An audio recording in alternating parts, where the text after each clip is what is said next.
Hello guys, সবাই কেমন আছো? তো আজকে আমি গরুর মাংস ভুনা করব। এই কারণে আমি চুলায় আগুন ধরাই দিলাম।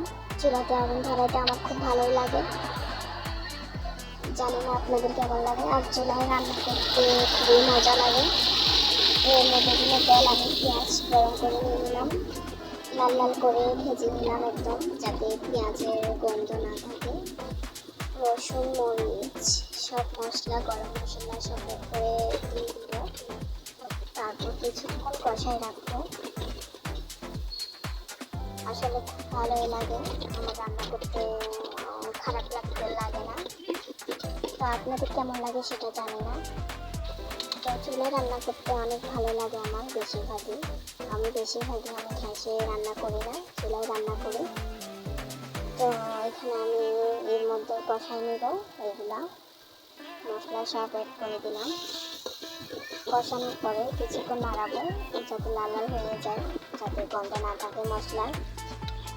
এরপরে পানি দিয়ে এরপর কিছুক্ষণ কষাবো। এরপরে গরুর মাংস দিয়ে দিব। গরুর মাংস আগে থেকে আমি কাটে রাখছি, তো এগুলা কষাইতে দিব। অনেকক্ষণ কষাই রাখবো যাতে সিদ্ধ হয়ে যায়। কালারটা অনেক সুন্দর আসছে রান্নার, আর ঘ্রাণ আসছে, খুবই ভালো লাগতেছে। আর রুটি দিয়ে খাইতেও খুব মজা লাগবে। তো ভাবছি বাসায় রুটি বানাবো, গরুর মাংস দিয়ে খাবো। তো দেখো, আমি তেজপাতাগুলো আমি লাস্টে দিই, যাতে ঘ্রাণটা আরও অনেক ভালো হয়। তো আমি দিয়ে দিলাম এখানে তেজপাতা। এরপর আবার লাগবে, ঢাকনা দিয়ে ভরে দিব। তারপর নামাই ফেলবো।